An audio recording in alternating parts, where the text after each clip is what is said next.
ኢራን በዓለም ላይ እጅግ ወሳኝ የሆነውን የሆርሙዝ ወሽመጥ በከፊል መዝጋቷን ያስታወቀች ሲሆን በባህር ወሽመጡ ላይም ከባድ የባህር ላይ ወታደራዊ ልምምድ ጀምራለች።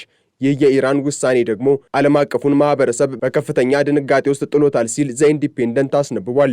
ይህ እርምጃ የወጣው በስዊዘርላንድ ጄኔቫ ከተማ በኢራንና በአሜሪካ መካከል እጅግ ወሳኝ የሆነ የኒውክሌር ድርድር እየተካሄደ ባለበት ወቅት መሆኑ ጉዳዩን ከወታደራዊ ልምምድ ባለፈ ታላቅ የፖለቲካ ቁማርና የጥንካሬ ማሳያ አድርጎታል። የሆርሙዝ ወሽመጥ በመልክዓ ምድራዊ አቀማመጡ በኦማንና በኢራን መካከል የሚገኝ ጠባብ የውሃ መስመር ሲሆን በጠባቡ ቦታ ላይ ያለው ርቀት 33 ኪሎ ሜትር ብቻ ቢሆንም ይህ ቦታ ግን የዓለም ኢኮኖሚ የደም ስር ነው። በየቀኑ በአማካይ ከ20 ሚሊዮን በርሜል በላይ ድፍድፍ ነዳጅ በዚህ ወሽመጥ በኩል ወደ ዓለም ገበያ ይጓጓዛል። በዓለም ላይ በባህር ከሚጓጓዘው አጠቃላይ ነዳጅ ውስጥ ሩብ የሚሆነው በዚህች ጠባብ መስመር ላይ ይንቀሳቀሳል። ለእስያ ሀገራት በተለይም ለቻይና፣ ለጃፓንና ለህንድ ኢንዱስትሪዎች ህልውና ይህ ወሽመጥ ክፍት መሆኑ አማራጭ የሌለው ጉዳይ ነው። በመሆኑም ኢራን ይህንን መስመር በከፊል መዝጋቷን ስታውጅ መልእክቱ ለዋሽንግተን ብቻ ሳይሆን ለመላው ዓለም ኢኮኖሚ የተላከ አስፈሪ ማስጠንቀቂያ መሆኑን ዘ ኢኮኖሚክስ ዘግቧል። ኢራን አሁን እያካሄደች ያለችው ወታደራዊ ልምምድ ከወትሮው ለየት የሚያደርገው የቀጥታ የሚሳኤል ሙከራዎችንና የባህር ላይ ጥቃቶችን ያካተተ መሆኑ ነው። የኢራን አብዮታዊ ዘብ በወሽመጡ ውስጥ በሚገኙ ኢላማዎች ላይ ከየብስና ከመካከለኛ ርቀት የሚተኮሱ ባለስቲክ ሚሳኤሎችን ሲሞክር ውሏል።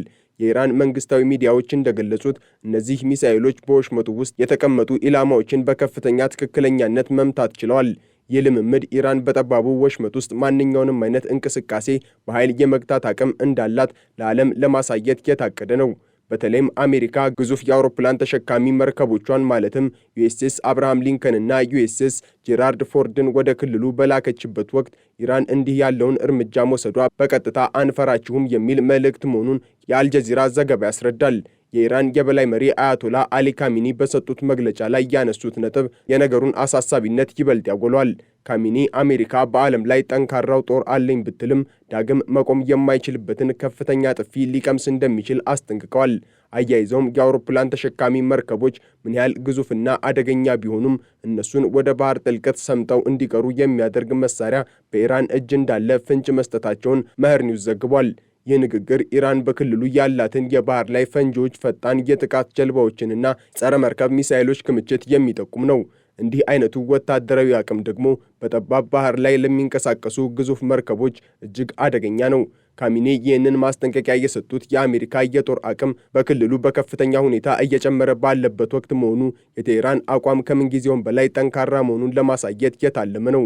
ይህ ወታደራዊ ትርኢት ከዲፕሎማሲያዊ ትግል ጋር በጥብቅ የተቆራኘ ነው። በጄኔቫ እየተካሄደ ያለው ቀጥተኛ ያልሆነ ድርድር በሁለቱም አገራት መካከል ያለውን የኒውክሌር ውዝግብ ለመፍታት የመጨረሻው ተስፋ ተደርጎ ተወስዷል።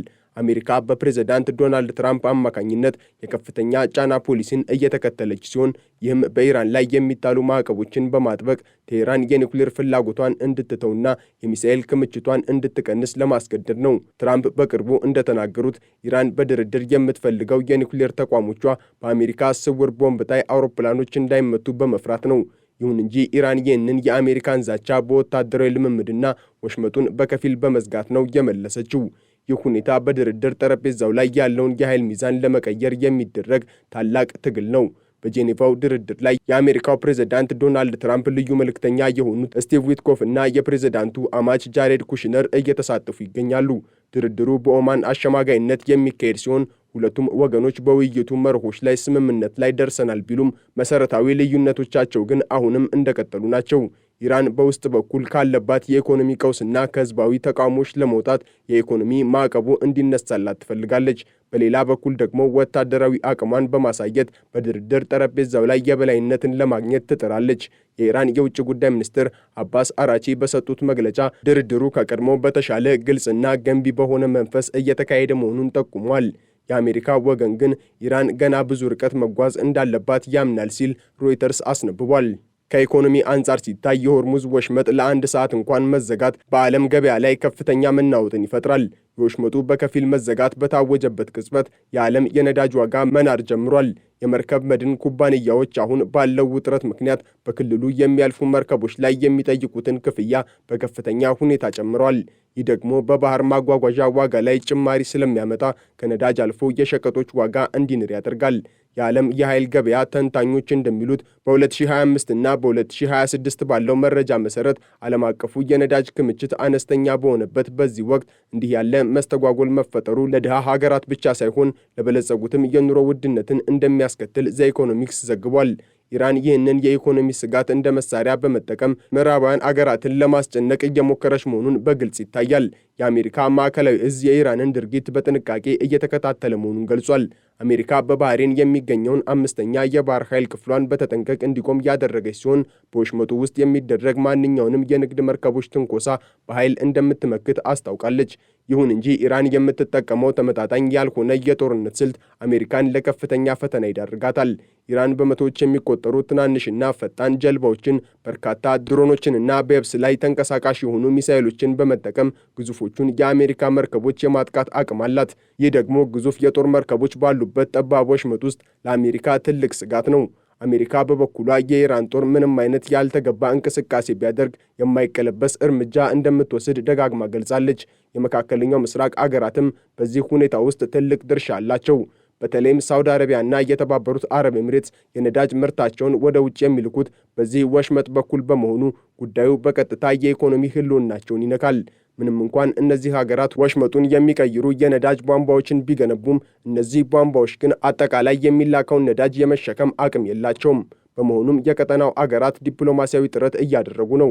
ሆኖም ግን በኢራንና በእስራኤል መካከል ያለው ፍጥጫ እንዲሁም ኢራን በክልሉ ላሉ አማጺ ኃይሎች የምታደርገው ድጋፍ ለሰላም የሚደረገውን ጥረት እጅግ ፈታኝ አድርጎታል። ኢራን ወሽመጡን የመዝጋት ዛቻ ስታቀርብ ይህ የመጀመሪያው አይደለም። እንደ አውሮፓውያኑ አቆጣጠር በ1980ዎቹ በኢራንና ኢራቅ ጦርነት ወቅት ተመሳሳይ የታንከር ጦርነት ተከስቶ ነበር። በወቅቱ ሁለቱም ሀገራት የሌላኛውን ወገን የነዳጅ መርከቦች በማጥቃት የዓለምን የነዳጅ ገበያ አናውጠውት ነበር። አሜሪካ በወቅቱ የኢራንን የባህር ኃይል ክፉኛ መታ የነበረ ቢሆንም የዛሬዋ ኢራን ግን ከዚያ ጊዜው በብዙ እጥፍ የላቀ የሚሳኤልና የድሮን ቴክኖሎጂዎች ባለቤት መሆኗ ስጋቱን የላቀ ያደርገዋል። ዛሬ ኢራን ያላት ኃይል በባህር ዳርቻዎቿ ላይ የተተከሉ ዘመናዊ የራዳርና የኤሌክትሮኒክስ መዋጊያ መሳሪያዎችን ያካተተ በመሆኑ አሜሪካ በክልሉ የምታደርገው እንቅስቃሴ ዋጋ ሊያስከፍላት እንደሚችል ወታደራዊ ተንታኞች ያስጠነቅቃሉ። በጄኔቫ ያለው ድርድር ውጤት ምንም ይሁን ምን በሁለቱ አገራት መካከል ያለው አለመተማመን እጅግ ስር የሰደደ ነው። ፕሬዝዳንት ትራምፕ ኢራን የኒውክሌር ፕሮግራሟን ካላቆመች ወታደራዊ እርምጃ መውሰዳቸው እንደማይቀር በተደጋጋሚ ተናግረዋል። ኢራን በበኩሏ ማዕቀቡ ሳይነሳና ሉዓላዊነቷ ሳይከበር ለማንኛውም ጫና እንደማትገዛ እየገለጸች ነው። ይህ የአልሸነፍ ባይነት ፉክክር ሁለቱን አገራት ወደማይፈለግ ቀጥተኛ ግጭት ሊገፋቸው ይችላል። በተለይም የአሜሪካ መርከቦችና የኢራን ጀልባዎች በጠባቡ ወሽመጥ ውስጥ እጅግ ተቀራርበው በሚንቀሳቀሱበት በዚህ ወቅት አንዱ ወገን በሚፈጽመው ስህተት ወይም በስሜት በሚወሰድ እርምጃ መጠነ ሰፊ ጦርነት ሊቀሰቀስ የሚችልበት ዕድል ሰፊ ነው። በአሁኑ ሰዓት ዓለም አቀፉ ማህበረሰብ አይኑን ወደ ጄኔቫና ወደ ሆርሙዝ ወሽመጥ ጥሏል። በአንድ በኩል ዲፕሎማቶች የሰላም ስምምነትን ለማምጣት በሚጥሩበት ወቅት፣ በሌላ በኩል ደግሞ ወታደሮች የጦር መሳሪያዎቻቸውን እያዘጋጁ ነው። ይህ ተቃርኖ ያለው ሁኔታ መካከለኛው ምስራቅ ምን ያህል አደገኛ ደረጃ ላይ መድረሱን ያሳያል። የኢራን ወታደራዊ ልምምድ ብልህ ቁጥጥር በሚል መጠራቱ ኢራን በወሽመጡ ላይ ያላትን የበላይነት ለማሳየት የቴክኖሎጂ አቅሟን ጭምር ለመጠቀም ማሰቧን ያሳያል። ይህ ደግሞ በባህር ላይ ለሚደረግ ማንኛውም እንቅስቃሴ አዲስ አይነት ፈተናን ይዞ መጥቷል።